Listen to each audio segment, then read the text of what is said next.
Well, we are here for another anniversary video, and welcome to another episode of the Anime Podcast Show. Hello.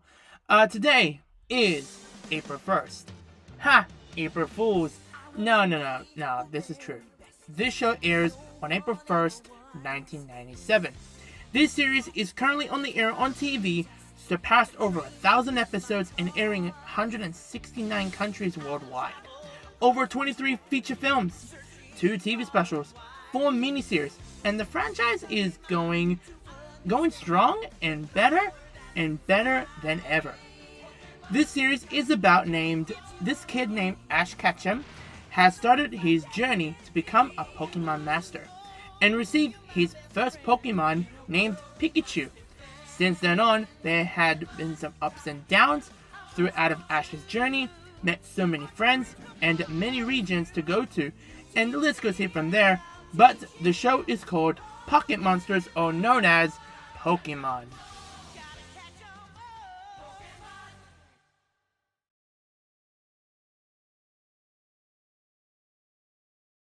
It starts off with in the year of 1989.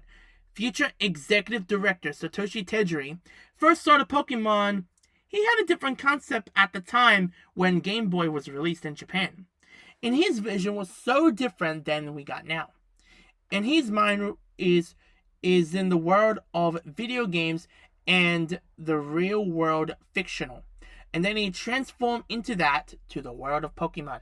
How he can create a world with trainers and their little creatures to can catch them in different regions, to travel going through different gyms and enter yourself a tournament leagues. And that's how the game development has started. And it took them a long time to develop it. And now they had finally got a title for the game, and the game is called Pokemon, or in Japan called Pocket Monsters, Red and Green. And it was originally going to release in December of 1995, according to an old Nintendo flyer from Japan, until they said it's going to be released at that time, but it didn't. But it got a bit of a delayed until February of 1996. Because what happened was that there was a bit of a copyright issue at the time, and in the game's introductory sequences in the game, but it or also including some of their merch should be out, but it didn't. And like I said, it was gonna be delayed. But everything went okay after that. Since the games came out, it became a Pokemon mania in Japan. But funny thing though, it didn't hit internationally until 2 years later in 1998. But then, with other games in Japan, Pokemon got more popular than Mario, Sonic, and other games in Japan at the time.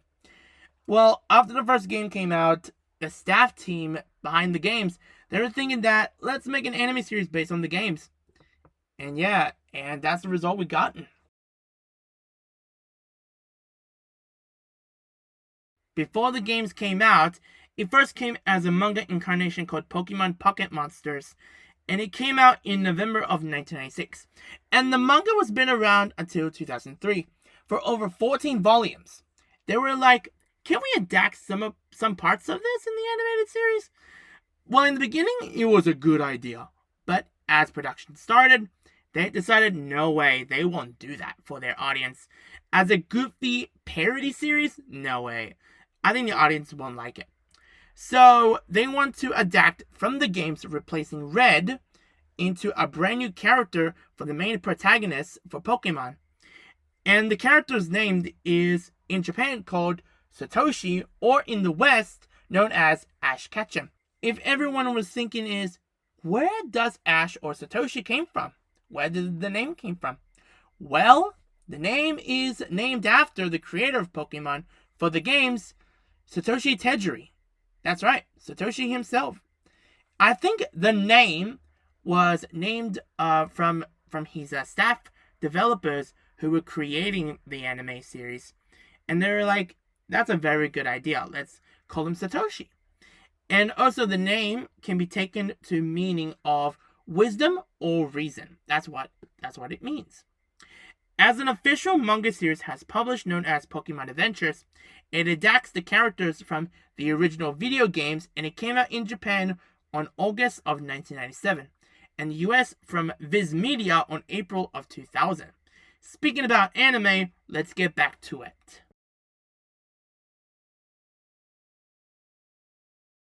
Pokemon, or Pokemon the series, the beginning, they ran the series from April of 1997 to October of 1999.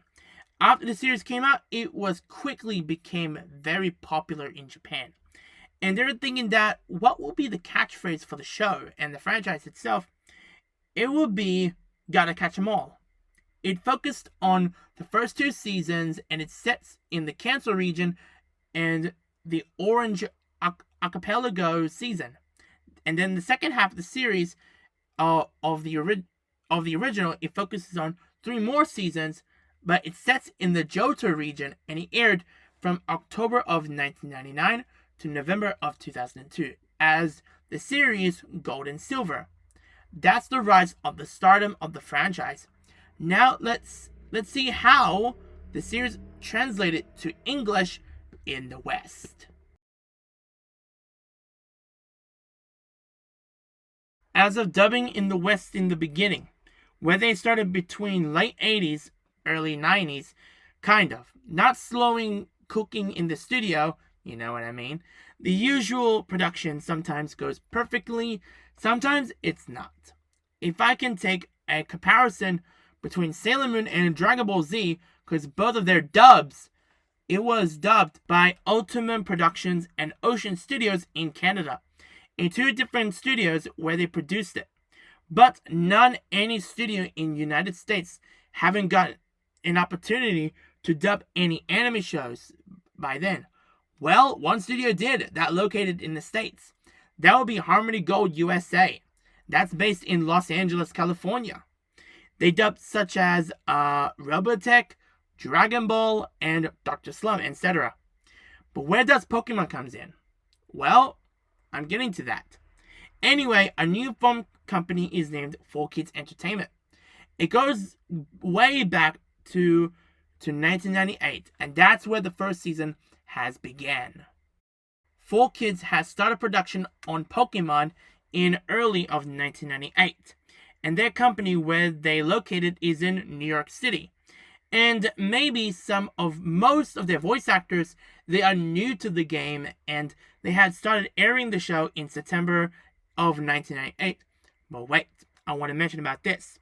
A day before their actual dub premiere for a syndicated episode, because every sneak peek they ever do before their actual season premiered, they do this every season, but they had to air the first time ever a sneak peek of Pokemon on September 7th, 1998, and it aired Battle Aboard the Street Anne. That's episode 15. It would launch the series into a nationwide phenomenon that lasted until the early 2000s.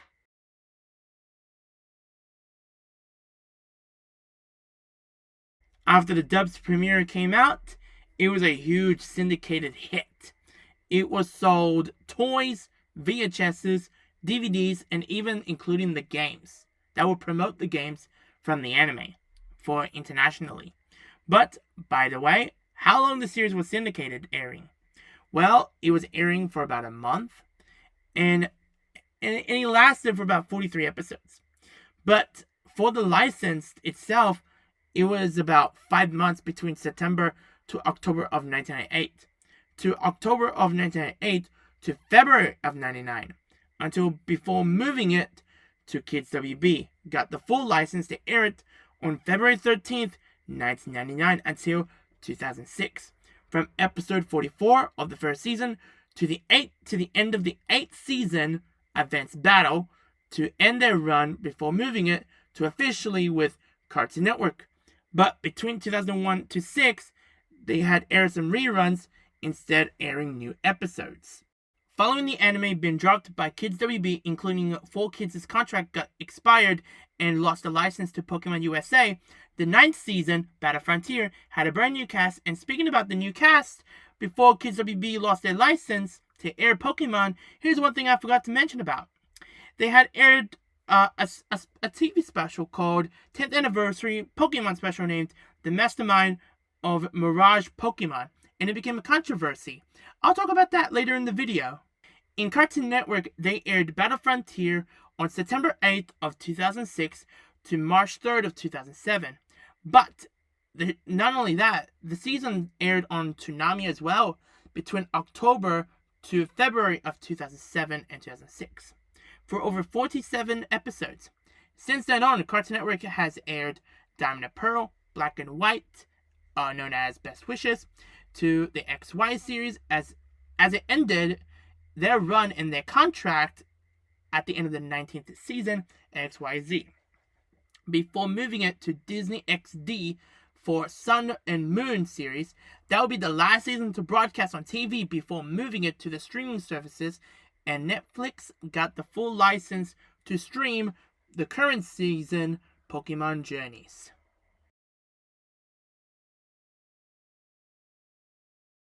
But hold on, what about the movies? You forgot about the movies, fam. What movies?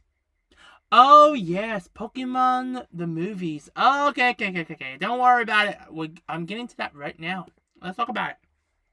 As so far, the fandom sometimes love the movies, but it has to say the early films, I have to say, such as Pokemon the Movie 2000, Heroes, Mewtwo Strikes Back, and etc. But the reason is, why does these movies exist? Because here's why.